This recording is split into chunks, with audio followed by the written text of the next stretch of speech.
श्री गजानन महाराज संस्थान सेगाव श्री क्षेत्र पंढरपूर पायवारी श्रीचा पालखी सोहळा हा अंबाजोगाई शहरामध्ये आज दाखल झाला। अंबाजोगाई शहरात आज भक्तिमय आणि उत्साहाचे वातावरण पाहायला मिळाले। दुपारी सुमारे 1 वाजता राष्ट्रसंत श्री गजानन महाराज यांची पालखी शहरात दाखल होताच भाविकांनी जयघोष करत तिचे जंगी स्वागत केले। राष्ट्रसंत भगवान बाबा चौकातून शहरात प्रवेश केलेल्या पालखीच्या स्वागतासाठी ठिकठिकाणी आकर्षक रांगोळ्या काढण्यात आल्या।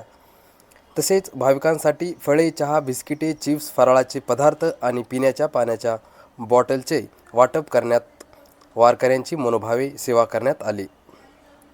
शहरातील हजारो भाविकांनी पालखीचे दर्शन घेत आध्यात्मिक आनंद अनुभवला। आजच्या दिवसाचा पालखीचा मुक्काम यशवंतराव चव्हाण महाविद्यालय अंबाजोगाई येथे असणार आहे।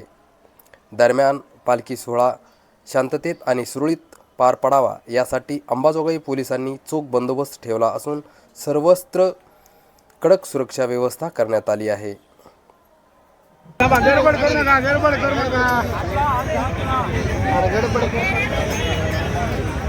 आपण पाहत आहात गजानन महाराज यांच्या पालखीचे दर्शन घेण्यासाठी भाविक अंबाजोगाईमध्ये मोठ्या प्रमाणात गर्दी करत आहेत। सर्व भाविकांना दर्शन मिळणार आहे, तरीही भाविक मोठ्या प्रमाणात मिळेल त्या ठिकाणी पालखीचे दर्शन घेण्यासाठी मोठ्या प्रमाणात अंबाजोगाईकर गर्दी करत आहेत। पालखी आज अंबाजोगाई शहरामध्ये यशवंतराव चव्हाण महाविद्यालयात मुक्कामी असणार आहे। मुक्कामाच्या ठिकाणी सुद्धा भाविकांना दर्शन घेण्याची व्यवस्था केली आहे। एक सेगावची दिंडी ही एक आकर्षक व शिस्तदायक आहे।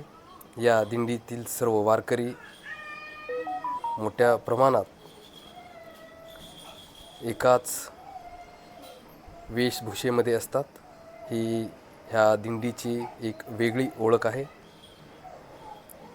सर्व वारकरी दरवर्षीप्रमाणे गजानन महाराजांची पालखी ही अंबाजोगाई शहरामधून आता जात आहे। तर सर्व भाविक मनोभाविक या पालखीच्या सोहळ्याचं आम्ही सर्वांना स्वागत करतो। अंबानगरीमध्ये दरवर्षी ही पालखी दाखल होते। आता काही क्षणामध्ये गजानन महाराजांची पालखी अंबाजोगाईमध्ये दाखल झाली। आजचा पूर्ण दिवस आम्ही अंबाजोगाईकर मनोभावी गजानन महाराजांची पालखी यांचं स्वागत आपल्या यशवंतराव चव्हाण कॉलेजमध्ये करत असतो। कृष्ण हरी तर ही पालखी गजानन महाराजांची पालखी दरवर्षी अंबाजोगाई शहरात 1 दिवसासाठी मुक्कामाला असते।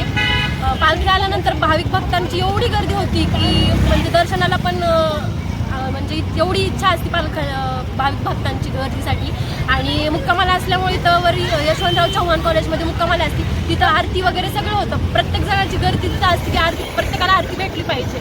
आणि खूप वर्षांपासून चालत गेलेली पालखी आहे। पहिले तर योगेश्वरी दर्शन घेतात आणि नंतर मुक्कामासाठी तिकडे जातात। प्रत्येकासाठी आनंदाचा दिवस असतो हा आलेला अंबाजोगाईमध्ये प्रत्येक भाविक भक्तांसाठी। तर काय खूप भाविक भक्त असे असतात की काही जण खायला चहा वगैरे नाश्ता असे स्टॉल लावलेले असतात, पाणी वगैरे। तर ही ज्याची त्याची इच्छा असते देण्यासाठी आणि प्रत्येक जण दरवर्षी काही ना काही दिलेला असतो। तर यावर्षी सुद्धा खूप जणांनी असं खायला वगैरे ठेवलेले, रांगोळ्या काढलेल्या। प्रत्येकाचा आनंद असं काय म्हणतात ते गगनात मावत नाही ना, तो सगळ्यांचा तसा झालेला आहे। आणि आता पालखी आलेली आहे तर सगळेजण दर्शनासाठी थांबलेले आहेत। आम्ही सुद्धा दर्शन घेतो आता।